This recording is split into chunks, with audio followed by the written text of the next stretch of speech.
જય માતાજી, જય શ્રી રામ। મારું નામ કુલદીપસિંહ જાડેજા અને આજનો વિષય છે ગૌચર બચાવો અભિયાન।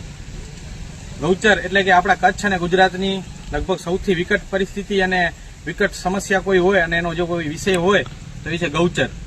આપણે ગામોગામ ગૌચરનો અત્યારે વિષય ચાલતો હોય છે અને ઘણી જગ્યાએ ગૌ સેવા માટે, ગૌરક્ષા માટે સારા કાર્યો પણ થાય છે।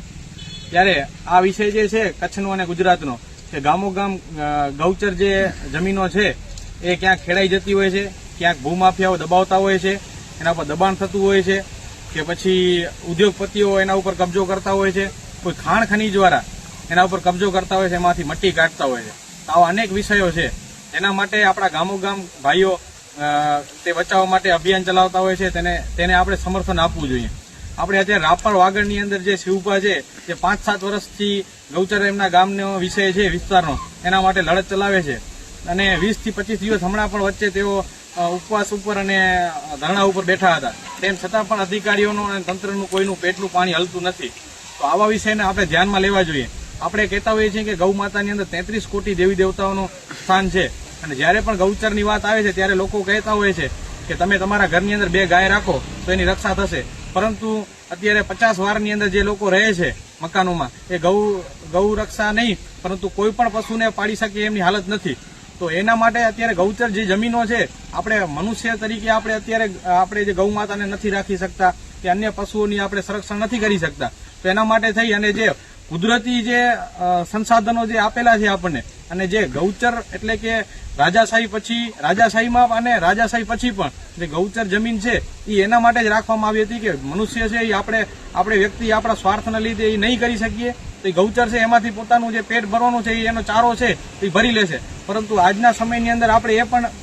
અત્યારે ખેડી નાખીએ છીએ કે એમાં દબાણ કરીએ છીએ કે એમાં ખાણ ખનીજ કાઢીએ છીએ। તો આવા બધા જે વિષયો છે એમાં આપણે હકીકતમાં દરેકે સમર્થન આ લોકોને આપવું જોઈએ જે પણ આ અભિયાનની અંદર મહેનત કરતા હોય એમને। અને જે ગૌચરનો જે વિષય છે તો અત્યારે સરકારી જમીનો જે ગૌચરમાં જે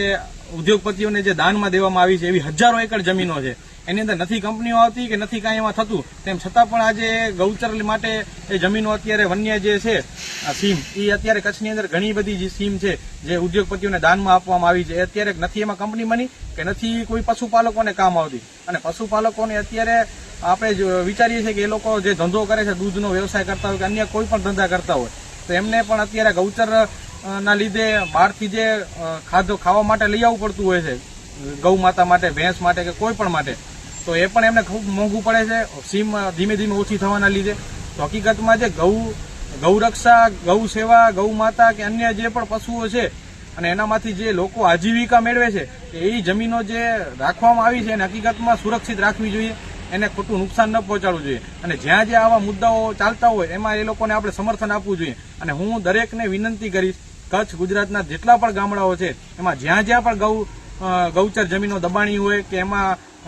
ગેરકાનૂની કોઈ પણ કામ થતા હોય તો આપણે ગામોગામથી એની અંદર અરજી કરવી જોઈએ અને લોકોને જાગૃત કરવા જોઈએ કે ભાઈ આપણે બીજા ઘણા સાધનો છે આપણે કમાવા માટેના, પરંતુ ગૌ માતાની જમીન, ગૌચર જમીન, અન્ય વન્ય પશુઓની જમીન જે કંઈ પણ છે જે કુદરતે સરકારી ચોપડે જે ચડેલી છે એ જમીનોને આપણે બાકાત રાખીએ અને ગૌચર ખેડવાની અને આપણે તો માનીએ છીએ કે જે ગૌચર જે પણ ખેડે છે એનું ધનોત પનોત નીકળી જાય છે તો હજી પણ તમે સુધરો, સમજો, આ કુદરતની દેન છે, કુદરતની સામે ન પડો, ગૌ માતાનું તમે ચારો જે છે એ તમે ન હડપી જાઓ।